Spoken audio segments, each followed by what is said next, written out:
So we got a Dragon Age the Veilguard update here, guys. The rumor is they have sold less than Star Wars Outlaws. If you remember Star Wars Outlaws, it came out and had a floundered launch. It sold only 1 million copies to the point where Ubisoft came out and said that it underperformed.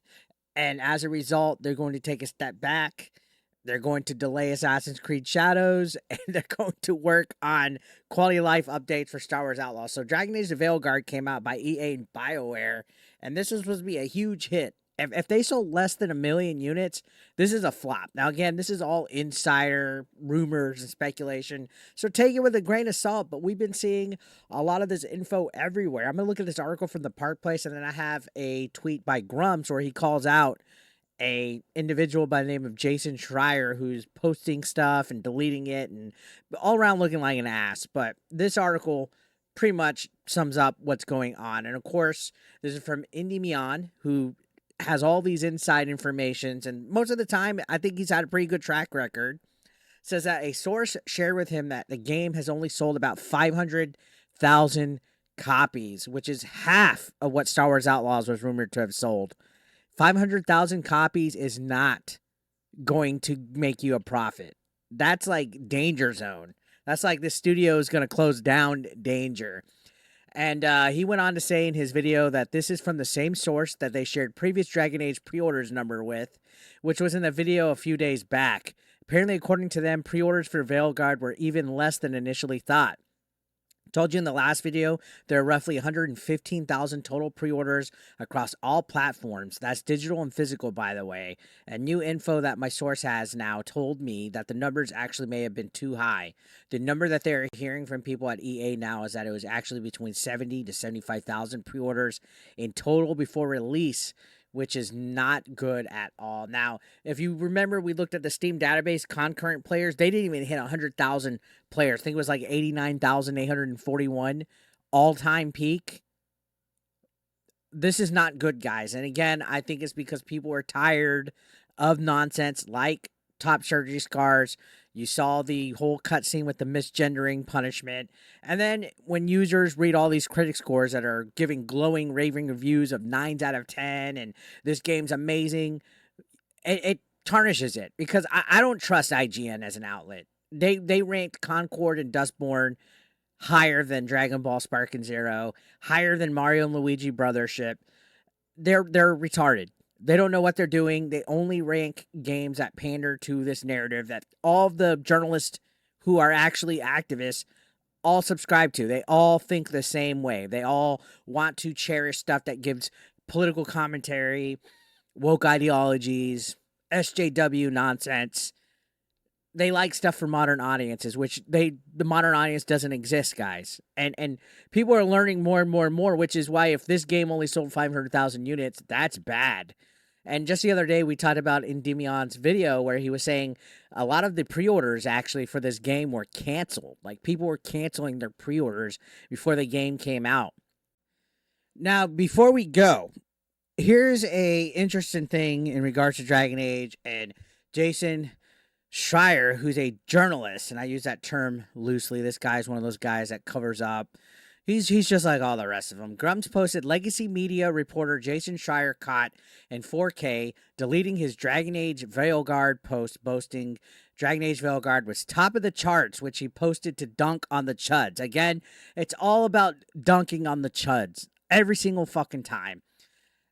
If he's deleting his Dragon Age top of the charts chud post, you know sales are trash and BioWare's in trouble. Jason hates you. He thinks you're chuds. He mocked the go woke, go broke meme, and it obviously backfired on him. And he's very well connected at the dev level with many woke studios, including BioWare. So yeah, this says, what does he know? EA's released zero numbers. If it sold 1 million copies in 24 hours, you know you would have heard about it by now. So again, here is something that he deleted, his go woke, go broke, or top of the chart. So to them, they were so quick to be like, oh, the chuds. They had Grum's derangement syndrome. And you can see Mr. Clown says, there's no way you generally like this turd. And Jason says, I actually don't like the game very much, but I do like seeing you chuds get dunked on. Ultimately, what it comes down to, guys, is these people that are journalists, they don't care about video games. They don't like you. They don't like me. They just want to fucking bitch and complain and put political commentary in it. They're activists. They literally are activists. And all that matters is chuds getting dunked on. I don't celebrate a game failing because, oh, the wokies are going to be upset. Oh, there's a female or a black guy. No, I call out the DEI that's cringe, that's forced in there because it's bigger than that. It's a fucking agenda that's going to affect entertainment. Instead of good writing, good gameplay mechanics, they're more focused on fucking doing stuff to spite us. And we should equally be able to call it out. That's what I fucking do. Not to get the chuds dunked on like these guys do. Jason doesn't give a fuck about shit. If Star Wars Outlaws barely made 1 million sales, and that's a Star Wars brand, if that's a franchise that's like a huge, like one of the biggest franchises and properties in the world, and they're going bankrupt, and then you have something like Dragon Age from a different company. Like it's almost like they're all taking turns. Like, hold my beer. Can we flop even harder than you? Like, look how bad Concord flopped with millions of dollars, right? To continue this article, it says, in total, what I'm told is that Veilguard may have sold overall, so far anyway, in the 500,000 range, which may sound good to some, but this is completely abysmal for a game of this level. I mean, this game took like a decade, right? Not only did he share that the game sales were only around 500,000, but he also revealed that players are refunding the game in droves. So this is a rumor that GameStops, and I saw this on his current video, and I saw this on Twitter, GameStops are being flooded with refunds of this game. And I think there's like even like a pretty good trade-in value for this game as well. So I wouldn't put it past anybody saying, hey, I'd rather just get a good chunk of my money back if they can't get a refund. So he goes on to say, as I was told by my same source, BioWare's higher-ups believe the game would skyrocket past 100,000 concurrent players on Steam during launch, which it didn't.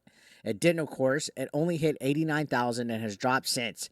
Apparently, in terms of the EA subscription service, where you pay a monthly fee to play their catalog of games, which Veilguard is a part of, this offer only ended up pulling in around 20,000 players on Origin, as I'm told, which is hardly anything for a game that, again, needs far more than this to succeed. And yeah, I mean, I want to think, I want to know how much the budget for Dragon Age Veilguard was. And then in this, he says, in terms of refunds, the game currently had at least 30,000 refunds in the past few days, which is not good for your game that has barely sold 500,000 copies to be hemorrhaging players like this. 30,000 refunds? And again, one of the insider things is that GameStops are being flooded with it, according to Endymion's video. Minimal Effort Gaming podcast also made a video about this, talking about how GameStop has essentially been flooded, and there's issues here with everything that's going on in regards to this game. So here's the video by Minimal Effort Live saying GameStop flooded with Dragon Age trade-ins. Veilguard saw a massive refund request before launch. I mean, people are just eating this up. Everybody knows that this game is trash and it sucks. And the only people that got mad about it were the people that were trying to be spiteful towards the rage bait grifters. The people like, we're going to stick it to these woke grifters because they think this game's going to fail. They desperately want this game to fail. Well, you know, when you do stuff like that, when you make it all about owning the chuds, that's when things turn out wrong for you. All right. So we're going to go back to this article right here. He says, generally speaking, Veilguard is not a commercial success and needed to sell around 4 to 5 million to make a profit. Fucking yikes. 4 to 5 million to make a profit. And right now the rumor is 500,000. This is the last Dragon Age game probably like ever. Now, going on, it says, if this rumor is true, it's likely selling worse than Star Wars Outlaws. It's rumored the game sold around 1 million copies in its first month, which was Star Wars Outlaws. Now, Grant Taylor here on Insider Gaming said, we've secured a current sales figure from sources close to the game. Time of writing, Outlaws had just ticked over 1 million sales worldwide. So we covered this. We covered this last month. And it says, while Dragon Age has only been out for a week, it would need to double its sales in the next 3 weeks to match Outlaws rumored first month sales. And here's the kicker. I don't think it's going to. I don't think it's going to match. I don't think it's going to kick up sales even with the holidays here, even with Black Fridays, even with a badass sale, if they reduce its price, they can't recover. Look at this. It's showing the Steam database again, 89,418 all-time peak. It says furthermore, BioWare has not made an announcement regarding how well the game sales have been, right? And we've seen other games like Metaphor, Wukong, all them announce, hey, we've sold 1 million. Even Outlaws eventually made a little graphic about it, but they're silent. And then also on top of that, we talked about how they revealed they would not be making any DLC or expansions for this game. Like they flat out were like, okay, cool, we're just ditching the game, ditching the support outside of some random quality life updates, and we're going to the next Mass Effect, right?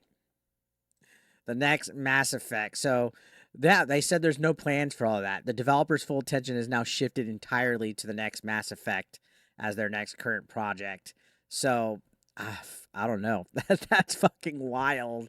Now this says we've also seen Mass Effect 5's game director Michael Gamble already do damage control for his game in the wake of Dragon Age, and he said lots of people asking me about Mass Effect now that Veilguard reviews are out, and October 31st is close. Both are from the same studio, but Mass Effect is Mass Effect. How you bring a sci-fi RPG to life is different than other genres or IPs and has to have different kinds of love. Regarding tone questions, Mass Effect will maintain the mature tone of the original trilogy. That's all I'm going to say for now. So, I mean, I would be worried about Mass Effect fucking bombing as well if BioWare's other biggest title fucking bombed. Somebody said, please don't Pixar me like you guys did with Dragon Age. And that's in regards to the character designs, how it looked like a Fortnite Pixar. So Michael Gamble said, I'm not sure I agree with the Pixar thing, but Mass Effect is photorealistic and will be as long as I'm running it. So yeah, what do you guys make out of this rumor that Star Wars Outlaws has outsold Veilguard? Again, like I said, it just seems like every other game is like, hey, take my beer, I'm gonna bomb even bigger. So let me know your thoughts in the comment section down below. Subscribe if you haven't. I'll see you on the next one. Thank you.